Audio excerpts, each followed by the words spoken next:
The house was packed today, even with cops. Everyone was here for one reason: to confirm who I really was. I sat on the sofa, my backpack still slung over my shoulder, my heart pounding a nervous rhythm against my ribs. The middle-aged couple who claimed to be my birth parents were wrapped in a tight, emotional hug, their faces streaked with tears as they looked at me. The DNA results were in. It was all true. The moment I'd gone missing all those years ago, they'd filed a police report, leaving behind every piece of information they could. That's how they'd managed to find me, 1,000 miles away. They asked if I wanted to go home with them. I turned to look at my adoptive parents, the only mom and dad I'd ever known. "Are you going to get rid of me?" I asked them, my voice small.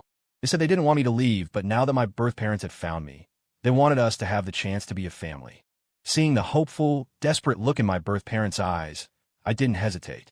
I'd go with them, find out where I came from. My grades were pretty good, but getting New York City residency would open up a whole new world of opportunities. Leaving the people who had raised me for 17 years was gut-wrenching, but they promised they'd visit all the time, and I could come back for holidays. I made a promise to my little sister, Maya. After I graduated high school, I'd bring her to New York and take her to the Disney World she was always dreaming about. On the road, my birth parents told me I had an adopted brother about my age and a biological sister 5 years younger than me. They told me not to worry, that there were plenty of rooms in the house. They promised they would treat us both exactly the same. The car headed north, the conversation slowly dying down until the silence felt a little awkward. I fidgeted with the strap of my backpack, my palms sweating. I had no idea what to say to these strangers who were my parents. They talked for hours, but now they seemed to have run out of words. "Ethan, we're almost there," my birth mother, Laura Sullivan, said, turning to me. Her eyes were still red-rimmed. "Your father hired a private chef to make a huge welcome dinner. We don't know what you like to eat yet." Her voice cracked. My birth father, Robert Sullivan, patted her hand. "It's okay, Laura. We'll have all the time in the world to find out." Night had fallen by the time we drove into the city limits. The neon glow of New York City made my small town look like it was lit by candles. The house was huge, a modern mansion in a wealthy suburb, but I couldn't help thinking the villa my dad had built for us back home in the countryside was nicer, more charming.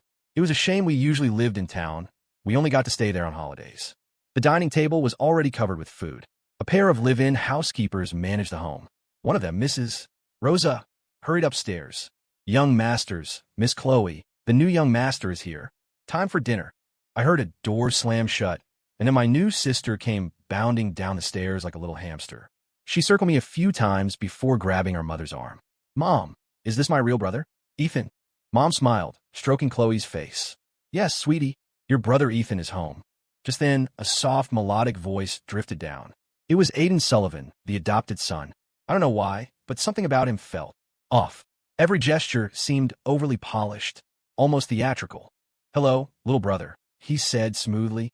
"I'm Aiden Sullivan. You can call me Aiden." He looked me up and down, and I did the same to him. We were like yin and yang. He was pale and slender, with delicate features. I was tan and athletic, built like I spent my life outdoors. I was half a head taller than him. I looked more like the older brother. Every move he made seemed meticulously choreographed. The angle he brushed his hair back, the precise curve of his smile, even the way his toes touched the stairs first as he descended. Yeah, I'm Ethan Sullivan now, I guess," I mumbled, giving him a nod. The way he was looking at me felt unsettling. "What's everyone standing around for?" my dad, Robert, boomed. "Let's sit down. Ethan's home. Our family is finally whole." At the table, Dad launched into a long speech, a real corporate leader pep talk about family, integrity, gratitude, and giving back. I had to admit, he was a good speaker. For some reason, his words brought Aiden to tears of gratitude, I guess. Especially when Dad talked about family bonds. The way Aiden dabbed at his eyes with a napkin was so delicate. The emotional atmosphere seemed to catch Chloe, too, and soon she was hugging Mom, both of them crying. They all seemed so genuinely happy, a complete family at last. And I just sat there, feeling like a total outsider watching some high-drama family movie, not sure if I was even supposed to pick up my fork. I made it all the way to bedtime without anyone starting any trouble. My best friend back home, Jenna, had texted me on WhatsApp, warning me that the drama would probably start the second I walked in the door. She said that's how it always goes in those long-lost heir stories. I was up before sunrise, already out for my usual morning run. When I got back, I ran into a sleepy-eyed Aiden in the hallway. As I passed him, he shot me a look of pure disgust. Here we go, I thought. The legendary drama. Should I fight back, or just play it cool for now? He physically recoiled, waving his hand in front of his face. Get away. I couldn't help but ask, am I really that repulsive? Ethan, you're drenched in sweat. It's sticky and gross, Aiden said, not bothering to hide his revulsion. I smirked. You don't sweat. He dodged the question, backing away like I was a homeless person. Just stay away from me. You're filthy. I don't want to get in my clothes dirty. I tugged at my sweat-soaked t-shirt, then deliberately shook my head, flinging droplets of sweat onto his limited edition sneakers. His face went pale with rage. He threw his hands up and stomped his foot, looking exactly like a spoiled little girl having a tantrum. Just then, Mom appeared. Mom, Ethan got my sneakers dirty on purpose.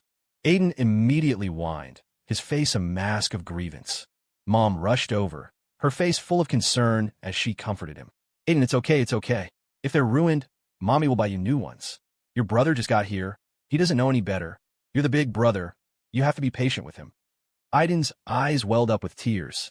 Mom, are you and Dad going to get rid of me? Now that your real son is back, do I have to leave? I don't want to leave you and Dad. Sniffle.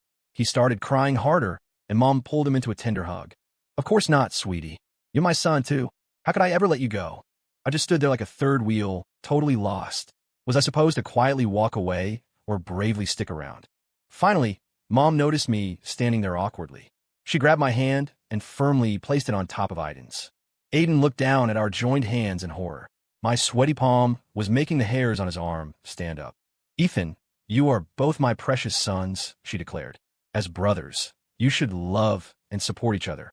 Aiden, your brother just got back. Mom's speech was cut short by Aiden's shriek. He ripped his hand away from mine and sprinted to the bathroom. I awkwardly wiped my hand on my pants. Mom's face hardened. Aiden, how can you be so rude?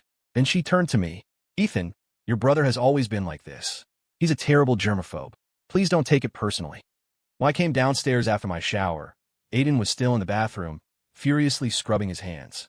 I noticed the bottle of hand soap, which had been half full, was now nearly empty. Mrs. Rosa had already taken the sneakers out to a professional cleaner.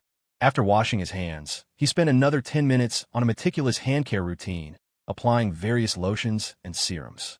At breakfast, Aiden ate in sullen silence. Chloe, looking like a little kid in her oversized pajamas and pigtails, clutching a teddy bear, rubbed her eyes as she sat down. I'd expected another lecture from Dad, but he just quietly ate his bagel while scrolling through work emails on his tablet.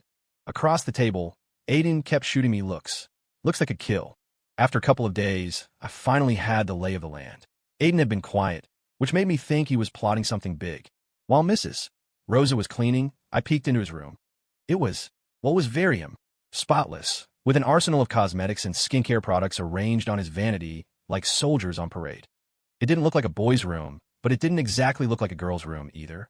It was something in between. Back in my room, I flopped onto the bed. It was too soft. I couldn't get used to it. I prefer something firmer.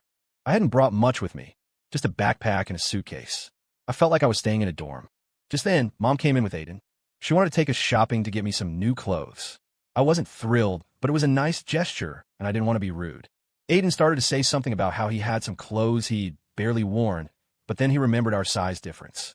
He was 5 feet 9 inches and maybe 120 pounds soaking wet. I was 6 feet 1 inch and a solid 165. The mall was blasting AC. The second we walked in, Aiden and Chloe instinctively linked arms with Mom. I stuffed my hands in my pockets and followed behind, glancing at the price tags in the shop windows. I didn't have enough cash on me to even buy a t-shirt. Ethan, try this on, Mom said, holding a navy blue polo shirt against my chest. You have a darker complexion, so dark colors will look good on you. Just as I reached for it, Aiden let out a soft laugh. Mom, that's so. Middle-aged, his slender fingers glided across the rack, expertly plucking out a beige linen shirt. The clean, minimalist look is in right now. I shook my head and picked out a simple white t-shirt and a pair of khaki chinos. When we got to the register, Aiden deliberately put back a few things he'd chosen for himself. Mom looked confused. I thought you liked those. Mom, I have plenty of clothes at home, he said sweetly. Today is for my little brother. Mom praised him for being so thoughtful and then insisted the clerk ring up everything Aiden had looked at anyway. We had lunch at the mall food court. Aiden suggested KFC. Mom, Ethan probably never had it growing up. We should get him a family bucket. Mom frowned. KFC isn't very healthy. I looked Aiden straight in the eye. Actually, let's get steak. I'm so over fast food. I want to see how a New York steakhouse compares to the ones back home. Aiden's voice dripped with sarcasm. Oh, so my little brother is already over it. My mistake. How small-minded of me. He clearly thought that coming from a small town meant I'd never seen anything. But my part of the state was doing just fine. Thank you very much. And my adoptive mom, even though she lived in a small town, was pretty well off. The steakhouse was dimly lit, with crystal chandeliers casting a warm glow. I looked down at the menu, at all the unfamiliar French terms, and unconsciously traced the edge with my finger. Order whatever you want, Ethan, Mom said gently. The ribeye here is excellent. I looked up and met Aiden's sly, knowing gaze. His long fingers tapped lightly on the table, his nails perfectly manicured and coated with a clear polish. First time somewhere like this, little brother? Need me to recommend something for you? His voice was as soft as a feather, but it sent a chill down my spine. I'm good. Thanks, I said, closing the menu. I turned to the waiter. I'll have the ribeye, medium rare, with a black pepper sauce. Aiden's eyebrow twitched almost imperceptibly. I knew what he was thinking. How would a kid from the sticks know what a ribeye was? Ethan, you start at your new school tomorrow. Are you nervous? Mom asked, her voice full of concern. It's fine, I said, cutting into the steak that had just arrived. It was definitely better than when we got back home. I'll adjust. St. John's Preparatory is the best private school in the city, Aiden chimed in. The students there can be a little tough to get along with. I chewed my steak, making an exaggerated sound of enjoyment. This is really tender. When I got to school, I finally understood Aiden's whole vibe. I walked into homeroom and saw him huddled up with a group of girls. His closest friends were all girls. As my buddies back home would say, he was the king of the friend zone. A couple of them had that classic mean girl look. Birds of feather, I guess. I noticed them all looking at me funny. Aiden had obviously been talking trash. So that's your scruffy little brother? He looks so aggressive. Totally. Not like our Aiden. He's so sweet. Why is your brother in our class? He's so tan. Did he work on a farm or something? Do you think he shoveled? You know, EW. He probably smells awful. I hope he doesn't sit near me. Poor Aiden, having to live with him every day. Hearing their loud whispers, I walked straight over to them, shoved Aiden out of the way, and sat down in his seat. My move stunned everyone into silence. A few guys across the room started whispering among themselves. Aiden snapped out of it. Hey, what do you think you're doing? Talking about me, huh? You little drama queen. A smirk played on my lips. You know, there are two types of people I can't stand. People like you, and people who are going to turn into people like you. I turned to the girls. And you, the plastics. Did you leave your manners at home today? Or did you just forget to install a personality before you left the house? It took them a second to process it. Then their faces flushed with anger, and they started stomping their feet. To their credit, they didn't get physical, just stomped and fumed like the spoiled rich girls they were. They looked like they were about to explode, but could only manage a few weak insults. Oomph. I'm so mad. You're such a jerk. Don't talk to me. I have standards. You big, sweaty oaf. I'm literally going to scream. The girls were livid. One of them, with a big bow in her hair, slammed her textbook on the desk. Aiden, why is your brother so rude? Aiden was busy wiping down the chair I just touched with an antibacterial wipe. He looked up and gave her a fake smile. He's from the country. You have to make allowances. He delicately tossed the wipe into the trash with 2 fingers and then pulled out a bottle of hand sanitizer, spraying it all over the desk. When I got home that evening, Chloe was watching TV, hugging her teddy bear.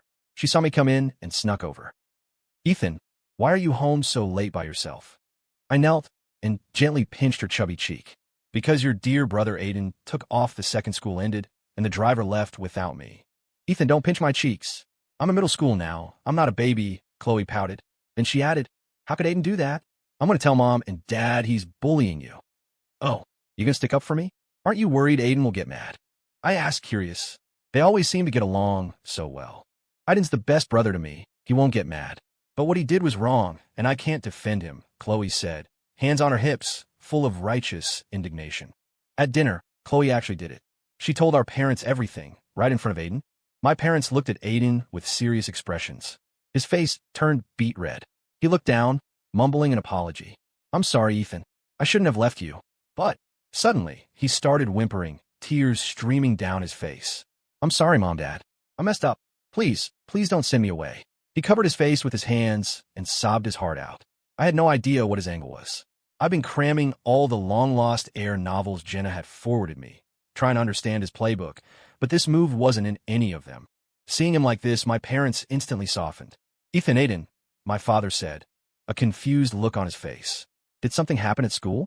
You two are brothers. You have to have each other's backs. My mother went to Aiden's side, comforting him gently. Silly boy, why would we ever send you away? We raised you since you were just a baby. You're our son. You were so tiny when you came to us, and now you're so big. Why are you still such a crybaby? This only made Aiden cry harder, his words choked with sobs. Mom, I didn't mean to. I don't want to be mean to Ethan. But I was just so mad. Mom gently rubbed his back until he calmed down a little. I know it's petty, he sniffled, but that morning after his run, he was covered in sweat, and he got so close to me on purpose. He even dripped sweat on my shoes. And when you put our hands together, you know I have a thing about germs, Mom. I just couldn't handle it, and he never even apologized. It finally clicked. His reason was so specific. Looking back, he hadn't really done anything that bad to me. Not like the conniving adopted kids in the novels who schemed and plotted all day. I thought the wipes and sanitizer were just his way of being a jerk to me. I never realized it was because he had a genuine psychological complex about it. I scratched my head, feeling a little embarrassed. Ethan, my father said suddenly, you should apologize to your brother. I looked up and caught Aiden peeking at me through his fingers. The tears he'd been crying almost sucked back into his eyes. Aiden, I'm sorry, I said, dragging out the word. I shouldn't have stunk you up with my disgusting sweat. Aiden's mouth twitched. Ethan, be serious, Mom scolded. Fine, I said, putting down my fork and looking Aiden in the eye. I apologize for what I did the other day. But, I added, changing my tone, don't you think you should apologize for what you and your friends said about me at school today? Aiden's face fell. He never thought I'd bring it up in front of our parents. What things? Dad asked, his senses on high alert. Aiden waved his hands frantically. Nothing, just kids joking around. They said I was a country bumpkin who shoveled manure for a living, I stated calmly, and that I smelled bad. Chloe let out a little snore of laughter, then quickly covered her mouth. Mom's expression grew stern. Aiden, did you really say that? Aiden's ears turned bright red. I didn't. It was Jessica and her friends who said it. I just told them Ethan was from a small town, that he was kind of rough around the edges and always sweaty and messy. Dad put his fork down with a loud clank. Aiden, you will apologize to your brother properly tomorrow, and your allowance is cut in half for the month. Aiden's eyes went wide. Dad, that's final, Dad said, his tone leaving no room for argument. You are brothers. You will respect each other. The next morning, I skipped my run and went straight to Aiden's room. He was in silk pajamas, his hair a mess. He jumped when he saw me. What do you want? Your apology, I said, leaning against the doorframe. Dad's orders, remember? Aiden bit his lip. I'm sorry, he mumbled, his voice barely audible. Can't hear you. I'm sorry, he said louder, his eyes suddenly welling up. Are you happy now? I shrugged. It's a start. But I stepped closer to him. If you ever talk trash about me behind my back again, get away from me. Aiden lurched back, nearly hitting the wall. You haven't brushed your teeth. I let out a puff of morning breath in his direction. What? Is it bothering you? Aiden looked like he was about to gag.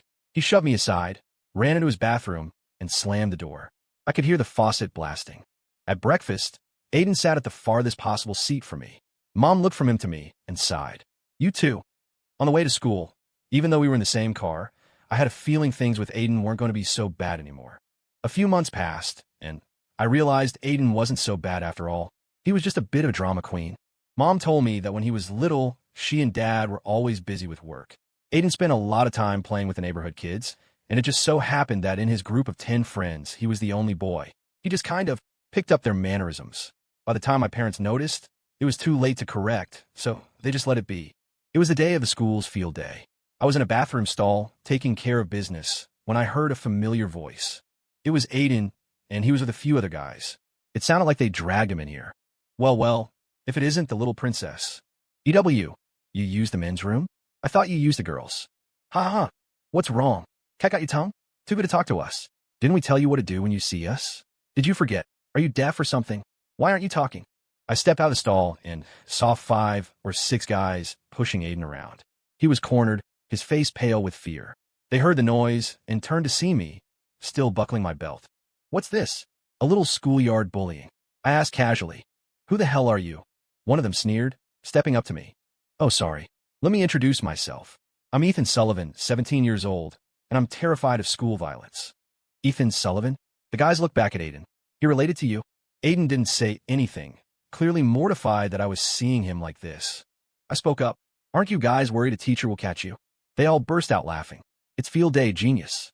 We could beat the crap out of both of you, and no one would ever know. They took a few steps forward, all swagger and arrogance. They were clearly the resident tough guys. I backed up a step, my face a mask of fear. Oh, no one will find out. Then I launched myself forward, planting a flying kick square in the lead guy's chest. I grabbed a nearby mop and transformed into the janitor of justice. Thankfully, my adoptive dad had made his living as a fishmonger and had signed me up for self-defense classes when I was a kid. It was 1 against 6, which was tough, I'll admit. I was breaking a sweat. But in that small space, with a mop in my hands, I was unstoppable. When I walked out of that bathroom with Aiden, my hands casually tucked in my pockets, I felt like a conquering hero. You didn't wash your hands, Aiden pointed out, completely killing the mood. It made me turn right back around. The guys inside were helping each other up, and they looked at me with pure terror. Sorry, I said, turning on the faucet. Forgot to wash up. And hey, don't look at me like that. You're scaring me. Aiden was actually waiting for me outside the bathroom door. He handed me a paper towel, his expression a weird mix of shyness and gratitude. From that day on, his attitude toward me changed completely. He even introduced me to his gaggle of girlfriends, which, I have to say, was a bit of a shock. The college application process went smoothly. I got into Columbia University, something I never would have dreamed of back in my small town. Aiden's grades weren't as good. He was stuck in academic limbo. In the end, Dad decided to send him to study abroad in the UK. My adoptive parents were ecstatic when they heard my news. They organized a road trip to New York. Dad and Mom were thrilled, too, and they booked a dinner at one of the fanciest restaurants in the city to celebrate with my adoptive family. It turned out it wasn't just my parents who came. My adoptive dad's best friend, Mr. Moss, who was a truck driver for the family business, came along with his daughter, Bella. The second my sister, Maya, and Bella saw me, they ran over and gave me a huge hug. They were the same age, 15 now, and their enthusiastic embrace was a little embarrassing. Across the room, Chloe stomped her foot in frustration and rushed over to pull them off me. He's my brother. All the parents just laughed. It was a shame Aiden was already gone for his pre-sessional English course. He would have died of envy. To celebrate my college acceptance, my birth parents threw a 3-day party. I took my sisters to Disney World, the zoo, and the aquarium. Then I went back to my hometown with my adoptive parents, and they went even crazier, hosting 3 days of feast in town and another 3 in our country village. They were determined to give me double the love. I have no idea how much cash I got in red envelopes, but I gave it all to my adoptive mom to hold on to for me. On the first day of college, I told my parents I could get a campus on my own. As I stood outside the main gates of Columbia with my suitcase, my phone buzzed. It was a video call from Aiden. On the screen, he was standing under a gloomy London sky, his hair a mess from the wind. "Effie," he yelled, waving at the camera. The nickname made my skin crawl. "I saw your location updated. I timed it perfectly." Ever since the bathroom incident, his name for me had gone from Ethan to the clingy, annoying Iffy. I still remember the first time he used it. Chloe, who was drinking water, sprayed it all over Dad. "Isn't it the middle of the night, over there?" I asked, adjusting my earbuds. "Pulling another all-nighter?"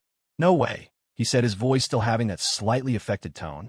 "I set an alarm just for this." The camera swung over to his desk, where a photo frame sat, a picture of our whole family from before he left. Oh. He leaned closer to the camera. "I got a surprise for you in your dorm room." Before I could ask, he hung up. I stared at the blank screen and shook my head. The moment I opened my dorm room door, I understood what Aiden's surprise was. My side of the room had been completely made over. The entire bedding set was from a high-end luxury brand's latest collection. A designer backpack, studded with tacky rhinestones, sat on the desk. "Holy crap," one of my new roommates yelled. "Is that Hermes bedding? Dude, is your family rich or something?" My toes curled in embarrassment. Just then, a message from Aiden popped up on my phone. "What do you think, Mom?" And I picked it out together. "Mom says boys need to live exquisitely too." It came with a screenshot of him on a video call with our mother. As I was trying to figure out how to politely reject this surprise, Mom called. "Ethan, do you like it?" Aiden looked up all the new student guides and said this is how all the college students are decorating their rooms now. I was completely baffled. What college student decorated their dorm room like this? Did he look up guides for rich international students living in luxury apartments? When I went home for Thanksgiving, I found Aiden's room had been redecorated in shades of pink. Mom explained that he had insisted on it during a video call, claiming it matched the melancholy aesthetic of a student studying abroad. "He cries on every video call," Chloe said, lying on my bed eating chips. "Last week, he begged Mom to ship him hot pot seasoning, but it got confiscated by customs. He howled at the camera for a solid 30 minutes. My senior year of college, Maya got into a school in New York City. Her arrival came just after I'd ended a relationship that had left a pretty deep scar. I got cheated on. When Maya stood outside the Columbia gates with her suitcase, the sun hit her high ponytail just right. I saw her from a distance, standing on her toes, looking around, exactly like she used to when she was a little kid waiting for me to get out of school. "Ethan," she yelled, waving. Her light blue sundress fluttered in the breeze. The second I took her suitcase, she leaned in and whispered, "Mom and Dad told me to keep an eye on you. They said New York girls are too cunning." I almost choked. My adoptive parents weren't even trying to be subtle anymore. "Ethan," Maya said suddenly, pointing her ice cream spoon at me, "your ears are red." Maya had always known I was adopted, and I always felt like there was something different in the way she looked at me, even when we were kids. Thinking back, I realized my adoptive parents had been subtly guiding us all along. From the very beginning, they were raising me to be their future son-in-law. After graduation, Aiden and I both started as interns at our dad's company. We knew we would soon have to face the issue of how the company shares would be divided, but neither of us ever brought it up. I always thought Maya and I would get married after she graduated. But then, an accident happened. She got pregnant during her junior year. I honestly had no idea I was that potent. In the end, I attended Maya's graduation with our kids, a beautiful set of twin daughters.